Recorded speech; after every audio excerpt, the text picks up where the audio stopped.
Hi, welcome to Felixstowe TV. Today I've got a very interesting guy with me called Rob Jones. Rob runs Corinthian Youth Cricket Club. He's also, I've just found out, professionally involved in cricket in his day job with Suffolk Cricket Board. Cricket Board. So he does know about cricket. Welcome anyway, Rob. Thank you, thanks for inviting me. That's okay. Obviously the first thing I wanted to talk about is what you offer to children around Felixstowe as in the club. So what age range can come along and join? Well, basically our club is set up, we can have children from 6 to 18 years, and that's boys and girls, regardless of ability. Doesn't matter if you don't know which end of the bat to hold, you can come Right. and give it a try. Right, okay. And what nights do you do this? We have trainings on Sunday mornings, Monday evenings and Friday nights, and just because of the number of children we've got coming along, we spread the age groups around those different times. Right, so somebody would get in touch and ask you when you're doing it for their particular age range. Yeah, we've got details on our website, so they can get to Right, and that. how long's your club been running, Rob? We officially formed in 2007.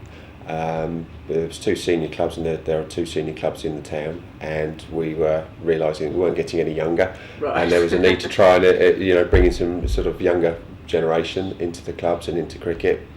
So we set up a youth club that kind of sits in the middle of the 2 senior clubs. I see. So 2007 was when we formed.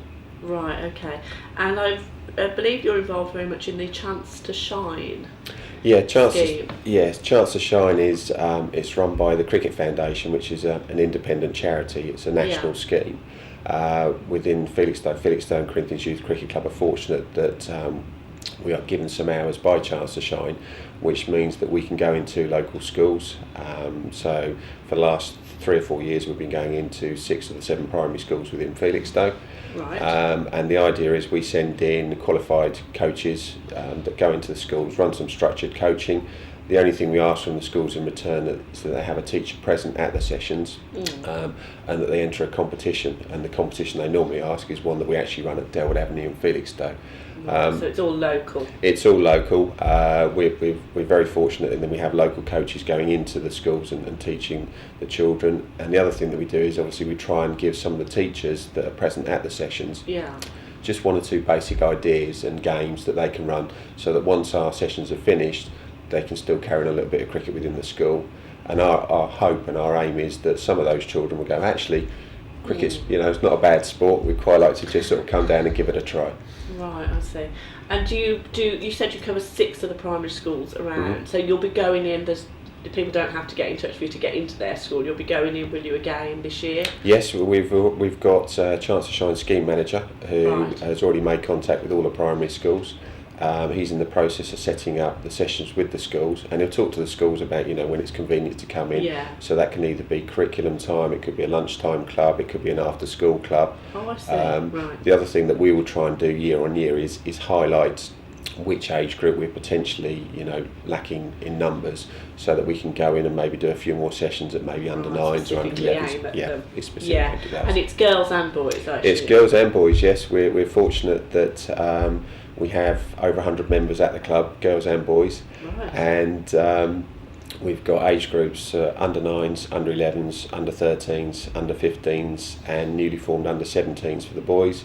And for the girls, we're running under 11s, under 13s, and under 15s.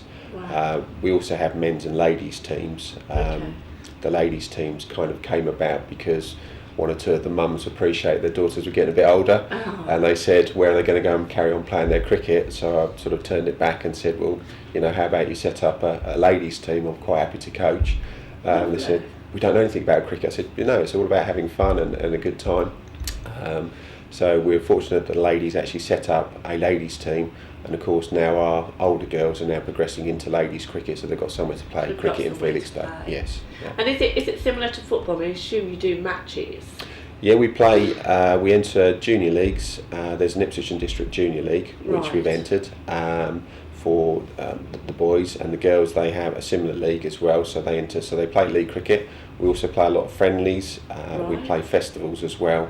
So the key is there's lots of matches for girls and boys to play, because ultimately we know that children want to Compete. play matches, but also we play the friendly matches so that for certain children, if you're not quite up to the standard with hardball cricket for the older age groups, you can still play friendly matches with a softer ball, lovely. so there's no worries on that. And you say you've got qualified. I know you're club marked. So Yes, we are. Yeah. You've got qualified coaches, but what about the rest? Have you got a lot of volunteers that help, or Yeah. parents that help? We are lucky. I think that's one of the things being a newly formed club. We Yeah. say formed in 2007, and the parents that came along quickly realised the way things were going that we needed some help, and we sort of sent out a bit of an SOS. Right. So all of our coaches are ECB qualified coaches. They're all CRB checked. They've all completed first aid and child protection courses. Anybody else within the club in a volunteer role, whether that's website, serving teas and coffees, team manager, fixtures, helping out on the ground. If they have direct contact with children, once again they have CRB checks. But we keep a register as part of our club mark requirements, because the duty of welfare for the children is important. Yeah. So if someone, say, hadn't got any children to play, but they wanted to come and volunteer, they can still come and talk to you? Absolutely, yes. Right. We've got a project coming up where we're hoping that people from the community will be involved. We're looking to just do a little bit of painting and decorating down at Delwood Avenue, and it would be great. It's an opportunity for people, if they've got a couple of hours and want to come down and help out, that would be nice. And the idea is that with volunteers, we appreciate that everybody's busy now. There's lots of things going on in people's lives, but we say to anybody involved, if you can give up an hour every other week, and somebody else can give up an hour every other week, then that helps us. Nobody's there for hours on end. Yeah. So that, I assume, this is why, because I was extremely impressed with the cost of the club. This is how you keep it down. Then you obviously have funding, but you've got a lot of volunteers. Yes. So what are the costs of the club, you were telling me? Well, we take the view that we don't want costs to be prohibitive, so we want children to have the opportunity to give cricket a try. So with the Chance to Shine work, if any of the children want to sort of progress and come down to the club and give cricket a go, they can come along for a couple of weeks. They pay £1 to cover our insurance. Right. If after 2 weeks they've really enjoyed it, which fingers crossed Hopefully, they have, then our annual membership fee is £25 per year. And once again, if anybody's struggling with that, we're quite happy to talk to them, and that the payments can be spread out during the year, because we don't want to put anybody off not coming to cricket. So because that way they it's can't afford to. accessible across the board. Yeah. And do they need any special clothing, equipment? What would? No, there's always been this perceived image that you have to sort of have the whites and the cricket bats and everything else, but. The club are fortunate that we managed to attract funding to buy all the equipment. That we do have sort of team shirts and that children can wear. We provide all the equipment that anybody needs to start with, completely free of charge. All of the coaching is, as I say, included within the membership, as indeed all the matches. So your £25 covers everything. Right. Of course, as the children get into it over the years and they realise that cricket is the sport for them, then they're quite happy to persuade that. Of course, but then it's not so bad once your child's established that that's what they want to do. Yes, that's right. Yes. But it's when you first start, say these karate or judo, etc., and you need to buy the outfit straight away, and your child does it for 3 or 4 weeks and then decides actually that's not for me. That's right. No. So they can come along until they know they're set and established, and then perhaps choose. If they want to, they can. If they want to just continue playing cricket on a little social basis, then they never have to worry about equipment. We provide, the helmets, the pads, the gloves, the cricket bats, anything that they need is all provided for. And where does the training take place for the clubs? Takes place predominantly at Delwood Avenue. We're fortunate that the 2 senior clubs that are involved in this project, one's based at Coronation Park, the other one's situated with us at Delwood Avenue. But all of the youth training takes place at Delwood Avenue because we've fortunately got funding for cricket nets there, so we've got 4 cricket nets up at the ground that the older children can use to sort of develop their technical skills. Yeah. What we were talking earlier about the Felixstowe Sports Hub. Yes. Because there's a lot of talk about where you're going to be based in the future, obviously with the new academy. Yes. And the football going on. So what are your views on this? What would be best for the cricket club?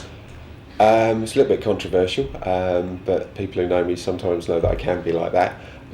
It was mooted a few years ago by Suffolk Coastal District Council that it would be quite nice to have cricket played in one place at Delwood Avenue. Okay. for us, that was a great idea because in terms of equipment for grounds machinery, you could be spending £25,000-30,000 on that to maintain a cricket square. We realised that, and I like all the other sports, so football, the Senior Felixstowe and Walton United Football Club have had issues with their floodlights down at Delwood Avenue. Right. Because of the residents. Because of the residents' sort of concerns over the sort of floodlights, so they have them on a temporary basis at the moment. I know they're going for planning permission to have them sort of put up on a permanent basis for a certain time of the year. But it's kind of a little bit of a logjam at the moment until football are quite happy where they're based so that they can play the standard of football that they want. Cricket is at the moment based across 2 locations within the town. Okay. Ideally, the way things are going, we're going to be looking for a 3rd pitch in the years to come.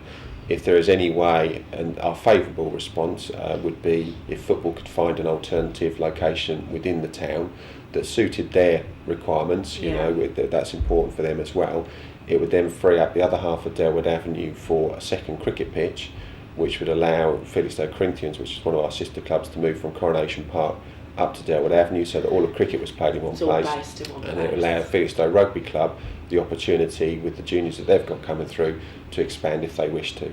So there is, with everything, there's always going to be hurdles to overcome. Of course there is, yeah. So the football club might have the option to look to go to the academy site.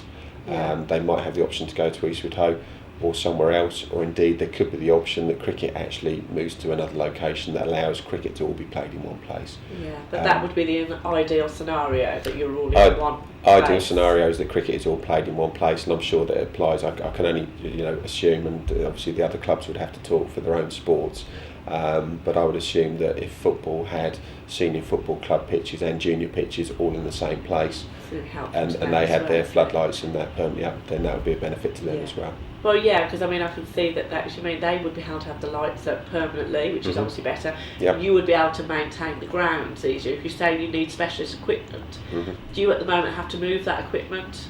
No, we don't. At the moment, Suffolk Coastal actually maintain Coronation Park. I see.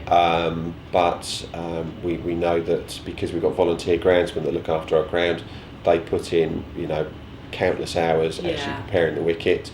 But the machinery isn't cheap.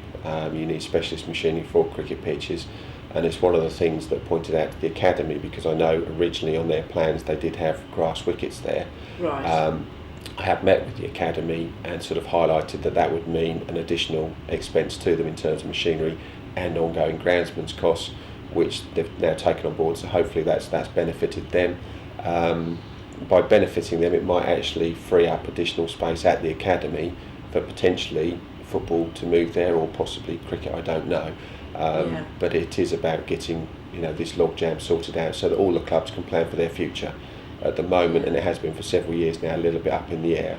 And I think the important thing for us is almost to try and get the sports to just sit around the table with the academy, with Suffolk Coastal, with the councillors as well, and just understand where people are trying to aspire to in the years to come. Yeah, that would be helpful, wouldn't it, to get all the people together, and then at least you know who's looking for what. Yes. And I assume the academy the new building, that's going to make a difference because there's going to be so much more available. So if they can have links with one of the clubs as a permanent link. Yes, that's the permanent thing. Is that would be good. If on their site they had like West Suffolk College, a centre of excellence for football there, then that would be good for the academy, it would be good for the football club. Yeah, of course. Hockey club are already located at the academy, so they could specialise in the hockey and football, but that doesn't detract from any other sports. I know they've got a link with the tennis club. Yeah. They could easily have a link with rugby, they could have it with cricket as well. Yeah. And I think it's one of those things that the good thing about it is appreciating that there are other facilities outside of the academy. And if you wanted to play, important school matches or anything like that for cricket, you could come down to Delwood Avenue and play there. And I'm sure that other sports would be amenable to using their facilities. Yeah. You said